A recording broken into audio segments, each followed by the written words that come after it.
Folks, Uncle Bill here from DEADPIT Radio, reviewing a film that I'm sure not a lot of our listeners are familiar with, but one that I believe is one of the hidden gems that I've seen since I've been doing this show, and that is 1975's The Valiant Ones, directed by King Hugh. And what a masterpiece of a film that this is. Up until this point, I was not familiar with this director's work. I was not familiar with this film, had never seen it. In my ongoing quest to watch as much Asian cinema as I can, and starting out, and I'm kind of new to this whole thing and getting accustomed to what different styles of Asian films that there are, The Valiant Ones is right up there on the top of my list. Eureka Entertainment has released this, and what a job they've done. So I'll talk about the film itself first, and then I'll talk about this wonderful release that they have put out. The Masters of Cinema series, and King U definitely falls under that category. So this is a film about a group of a band, if you will, of fighters that have been put together by the emperor to stop pirates from sneaking aboard these different places and stealing jewels and valuables and things like that from all these different locations. And amongst all the different fighters, each one of them has their own specialty. There's, of course, a general whose specialty is strategy. There's a swordsman, there's archers, there is fighter, like different things like that, and a classic kind of film like that. This film falls under the category of wuxia films, and those were martial heroes films, which means martial arts films, basically. And this was a time period where those were very, very big and kind of coming to an end by 1975 as like more standard martial art films were coming around. But King Yu kind of had a gimmick, and that was he loved to do wuxia films, but he also loved to have like history lessons in his films. And most of his films are based on some sort of real life, historical content from that time, from different time periods and from that region of the world.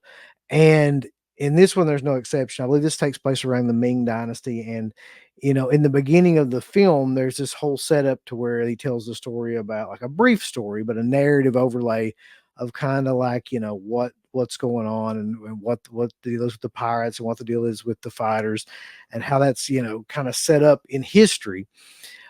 So really, really cool that like all of the films were like this. This is the first film of his that I've seen.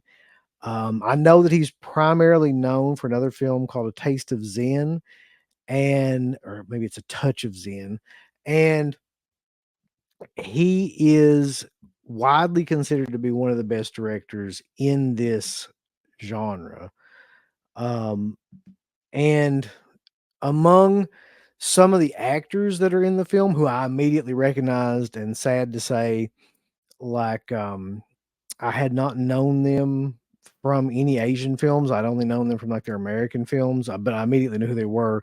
One is Roy Chow, who most people would probably recognize as the sensei from Bloodsport, or you would recognize him from Indiana Jones and the Temple of Doom. He's got he's the guy that poisons Indiana Jones in that film too. The other one, of course, is Sammo Young, who had his own TV show in America for a period of time, as well as several different. He became really, really popular. I think it was in the late 90s, maybe, or mid to late 90s, in the US. And he he did a lot of stunt work. He did a lot of acting. He did, films called the Ip Man series with Jet Li as well. And I'm trying to remember the name of his series that he was. I think it was Martial Law or something to that effect, or Martial something like that. I immediately knew who he was just because, like, of the recognition from those. But the story takes place, like I said, around that. There's this group of fighters who's led by Chow, who plays kind of like the general role, and they're coming up with all these different strategies for how to kind of take these pirates out. And a lot of those strategies include kind of like, deceit and lies and saying, they send people over to say that they're going to join their pirates gang just so they can get intel on what's going on. And then of course, like they take that back and use that against them, or they'll plant bombs and booby traps and things. And they're just full scale, like great fight and action set pieces in this movie from like a samurai perspective, a hand-to-hand perspective. Like there's probably a fight sequence once every 15 to 20 minutes in this, just full on kind of thing.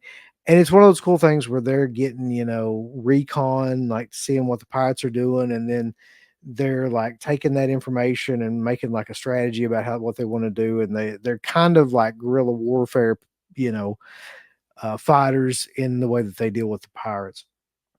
So that's kind of the basis of the movie until you get to the part where they got to fight the baddest of the bad, which is of course Sammo Young and and one of the other guys. And when they get to them, it's like that's where I was really amazed by this film the most, because the cinematography and the camera work with no wires, no line work or anything like that. No, of course, no CGI, is outstanding in the end fight sequences, because you've got archers, you've got a fight sequence where like one of the guys is like the master swordsman. And what they've done is that they position the camera in a way to where it looks like he's running around this guy and doing like all this sword work, like while he's running around in a circle. And it's actually like you can figure out it's actually different people coming from different angles, like around the person dressed the same, to kind of make it look like that, he's kind of all over the place. Like he's omnipresent in the movie or in the fight sequence. And there's scenes where they're flying and they're up in the air, and like, this goes on for a period of time, just stuff that really nobody should have been able to do or pull off at that time period, but he does, and he does it really well all the way through the movie, all the way to the very end of the movie. Um, just scene after scene after scene of great fight sequences, great acting from the main characters in the film. Um, and just overall, like a wonderful historical adventure slash, martial arts film. This particular edition, like I said earlier, is put out by Eureka Entertainment. They've been killing it with these. These have been some of my favorite releases, these Asian films they've been releasing. The Masters of Cinema series, the Valiant Ones. This is a 4K, and it comes with a limited edition O card slipcase, UHD presentation in Dolby Vision HDR10 from a digital restoration of the original negatives gifted by director King Yu to the Hong Kong Film Archive. King Yu was a pretty famous Hong Kong film director who joined the Shaw Brothers at first, and then joined his own, or made his own production company, and that's where this film came out of. And this was later in his career. But uncompressed original Mandarin mono restored from the original soundtrack negative. It sounds great. It looks great.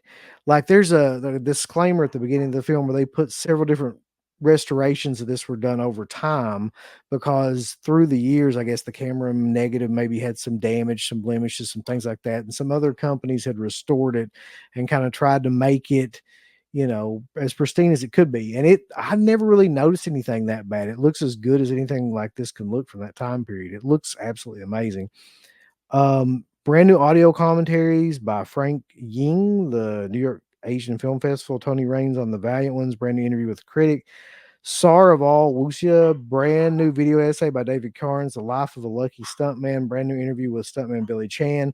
My Father and I, brand new interview with actor Ming Chow. Memories of You, which is an archival 2003 interview with Roger Garcia. Archival 2003 interview with actress Yu Fing, and a bunch of other archival interviews as well. This is filmed in 2:35:1 ratio. Great looking film. Just amazing that they were able to do what they did with this. And I don't, like I said, don't think I could recommend a film any more than this film. If you're a fan of martial arts films, if you're a fan of like really good Asian cinema, this is right up there with anything that I've ever seen. I was totally surprised by this. So surprised by it, in fact, that I am going to look and see if I can seek out any other King U films, because he, like I said, he had a whole filmography that really took place. A lot of them took place before this film. And I am going to see, like, I don't know which ones are on Blu-ray or which ones are on 4K or anything like that, but I'm going to seek out the rest of his films. Like I said, he was a pretty well-known film director in Hong Kong at that time, and directed a lot of films in the 60s and the 70s primarily. A lot of them are considered to be historical kind of films. They're preserved films. So it's hard for me to imagine a film being a lot better than this, because I give this film like a 10 out of 10 as it is. So, I mean, if he's got films that beat this film, then I don't I don't know. I would be amazed. A Touch of Zen is, like I said, the one that he's most probably well known for, and then later on, Legend of the Mountain and Raining in the Mountain. This one's right in between those, and it's a great film. I believe this was the last of the martial arts, martial heroes films like this that he did. But if you're in the mood for something like that, go to Eureka Entertainment, check this out. You can buy this, I'm sure, off of many of different websites, including probably like Orbitz or Orbit DVD or Diabolic or something like that, or just go straight to Eureka's website. Buy this film immediately. Like, if you're a fan of martial arts films, I promise you, you will love this film. If you're a fan of any kind of like Asian films with martial arts and action sequences, you will love this film, especially from the time period of the 70s. This is a great film. So check it out. Can't recommend any higher. I'm Uncle Bill. Check us out over at deadpit.com. Buy this movie immediately, if not sooner. I promise you will not go wrong with it.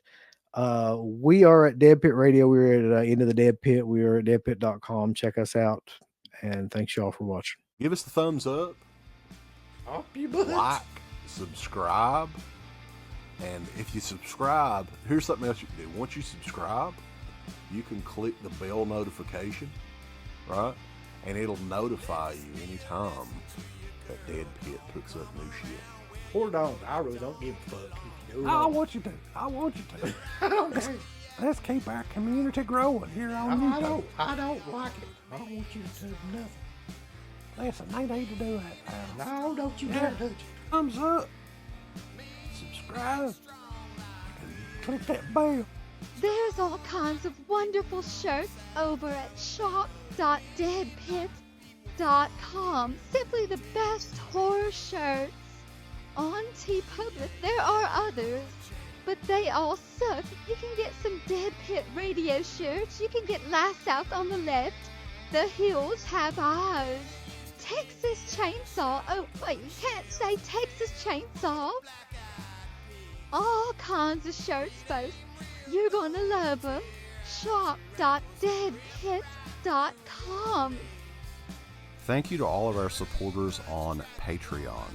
Dead Pit on Patreon.com is the only place to check out a complete archive of the old Dead Pit radio shows all the way back from 2005 on, in addition to the midweek shows, fan commentaries, exclusive podcasts, and much more.